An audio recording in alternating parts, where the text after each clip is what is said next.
Le lac Mead compte 880 km de rivage. Il va profondément changer la géographie de la région et créer un oasis dans ce désert. Un réservoir comme ça a pour but de contenir l'eau pour l'utiliser à différents moments, plutôt que de dépendre de la nature, des inondations, des sécheresses et autres événements naturels. C'est un peu comme un compte bancaire, si vous voulez, sur lequel vous gardez de l'eau et vous pouvez la distribuer selon vos besoins. Le chantier, qui devait durer 7 ans, s'achève en 1936. Frank Rowe livre triomphalement le barrage Hoover en 5 ans, avec 2 ans d'avance, empochant ainsi son bonus. Le budget est aussi tenu avec une économie de 15 millions de dollars. C'est un exploit, mais il est cher payé. Plus d'une centaine de morts, des accidents et des conditions dantesques. L'héroïsme. La société a traité le constructeur comme un héros. Franklin Roosevelt a inauguré le barrage. C'était l'apogée d'un des plus grands projets d'ingénierie que les États-Unis avaient jamais entrepris. C'est un événement médiatique incroyable. On estime qu'on a environ 10 000 spectateurs qui viennent assister à cette inauguration. Il y avait une file de voitures qui s'étendait de Boulder City jusqu'au barrage. Et c'est vraiment un symbole de la puissance américaine, de la relance économique, de l'avenir qui s'éclaircit. C'était l'apothéose de ce que les hommes pouvaient accomplir. Ils y sont arrivés. Et ils savaient qu'ils venaient de réaliser quelque chose de beaucoup plus important que la simple construction d'un barrage dans un canyon. L'homme pouvait contrôler la nature. Lorsque le barrage Hoover fut terminé, c'était la source d'énergie du Sud-Ouest. Le barrage Hoover était le centre du monde. Au fur et à mesure que le lac Mead se remplit, les turbines s'apprêtent à produire les premiers kilowatts d'électricité pour la région. L'idée était de convertir la pression et le débit d'eau en électricité. L'eau arrive dans le canyon et entre par les conduites forcées jusqu'à la turbine de la centrale électrique. Les turbines sont composées d'une roue hydraulique fixée sur un axe qui monte jusqu'au générateur. Il suffit de faire tourner le générateur grâce à la pression et au débit. Les générateurs du barrage Hoover sont les plus gros de l'époque. Ce sont des turbines Francis qui sont installées à l'intérieur. Ces turbines hydrauliques verticales permettent à l'eau d'entrer avec une grande pression et de transmettre son énergie aux pales du rotor.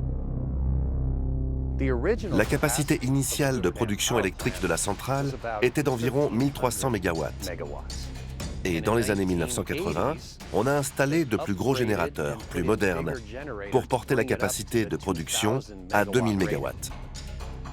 Au pied du barrage, on a des immenses lignes à haute tension qui vont à la fois desservir le sud du Nevada et le nord de l'Arizona, ce qui en fait un des plus gros pourvoyeurs d'hydroélectricité pour un bassin d'une quarantaine de millions d'habitants, Arizona, Nevada et Californie. La mutation du barrage Hoover en centrale électrique avait été prévue pour rentabiliser la construction du barrage. Cet incroyable pari va devenir un modèle à l'échelle mondiale.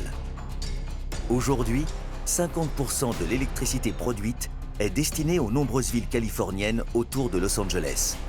Le reste est destiné à l'Arizona et au Nevada. L'énergie produite par le barrage a permis le développement du strip de Las Vegas et de toutes ces lumières connues dans le monde entier. Quant au lac Mead, il va fournir de l'eau pour l'irrigation et l'usage domestique de près de 8 millions de personnes en Californie, Arizona et Nevada. La population de Las Vegas est passée de 50 000 habitants à l'époque de la construction du barrage à plus de 2 millions aujourd'hui. Environ 90% de l'eau utilisée par la ville de Las Vegas provient du lac Mead. Ce qui rajoute un enjeu stratégique et même vital autour de ce barrage. Ce gigantesque ouvrage en béton, robuste pour l'éternité, a rempli sa promesse. Dans les années 30, le barrage devint la plus puissante installation hydroélectrique au monde. Mais à quel prix? Personne ne se souciait de protection de l'environnement à cette époque. L'efficacité de l'exploit technologique est restée la priorité. Mais la conception du barrage repose sur des études du fleuve Colorado lorsque son débit était bien plus puissant. Cette erreur de calcul du siècle dernier va aujourd'hui avoir des conséquences. On considère que le sud-ouest des États-Unis est en situation de sécheresse chronique depuis le début des années 2000. On parle maintenant même de méga sécheresse pour souligner l'ampleur jamais vue dans l'histoire des archives climatiques. Le changement climatique engendre une fragilisation de tous les usages du barrage. Eau potable, irrigation et production électrique. La région vit une des périodes les plus sèches depuis 1200 ans. Et le lac Mead, créé artificiellement par la fermeture des portes des tunnels de dérivation, s'assèche. En ce moment, le niveau du lac est aussi bas qu'il l'était quand il se remplissait. Autrement dit, il n'a jamais été aussi bas depuis la construction du barrage. Le volume du lac est en baisse constante. Il est inférieur à 25% de son volume. On a une diminution de 55 mètres par rapport au niveau normal de remplissage du lac de retenue.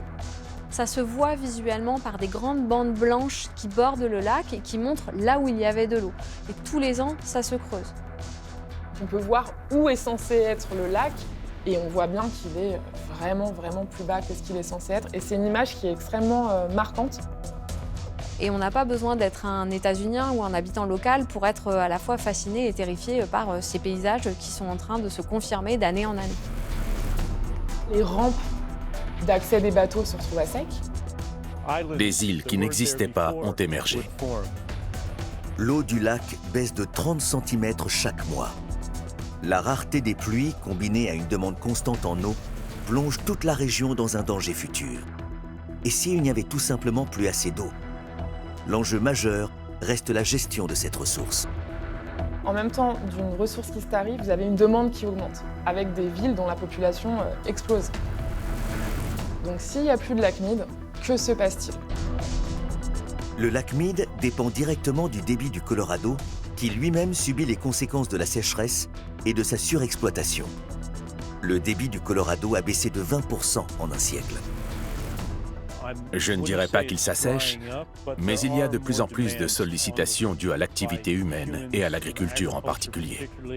Toutes ces conséquences vont perturber l'équilibre de la pression de l'eau et donc de la production électrique, et mettre en difficulté le fonctionnement même du barrage Hoover. Si le niveau du lac atteint un point où l'eau ne peut plus rentrer dans les tours de prise d'eau, plus d'électricité. Quand le niveau baisse d'environ 50 mètres, il atteint ce qu'on appelle le bassin mort. Et à ce moment-là, plus d'eau ne peut passer par le barrage. Les turbines ne pourront plus produire d'électricité. 30 cm de hauteur d'eau équivaut à un certain mégawatt. Par conséquent, la production électrique baisse au fur et à mesure que le niveau du lac diminue. Donc aujourd'hui, la production de la centrale est d'environ 1300 MW. Nous sommes presque de retour à sa puissance d'origine. On est en ce moment à presque une baisse de moitié de la production électrique sur le barrage Hoover.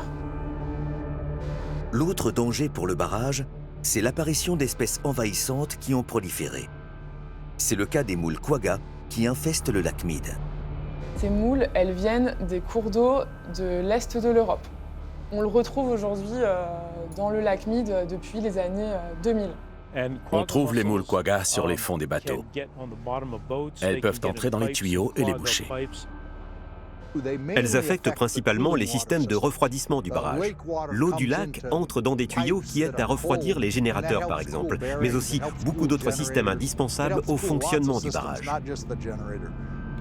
Les ingénieurs du barrage ont trouvé différents traitements pour faire face à ce problème. Il faut une maintenance constante.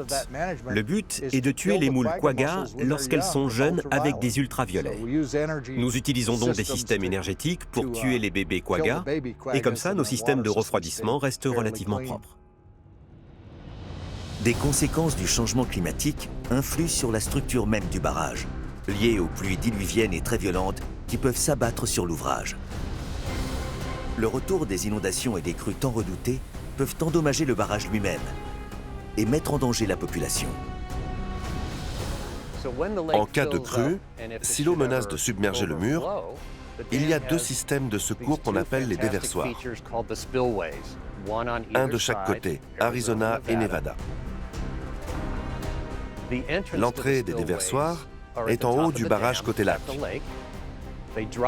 Ces entrées plongent à 210 mètres.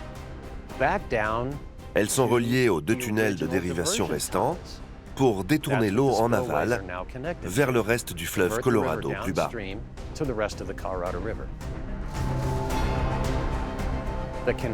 Cela peut engloutir une énorme quantité d'eau en cas de crue.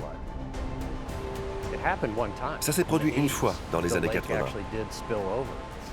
Le lac s'est déversé en aval par les déversoirs, alors que la centrale électrique fonctionnait en continu à plein régime, 24 heures sur 24. Même si le béton a été conçu pour durer 1000 ans, les changements d'amplitude thermique récents de température et les pluies diluviennes peuvent provoquer des fissures, donc fragiliser le mur.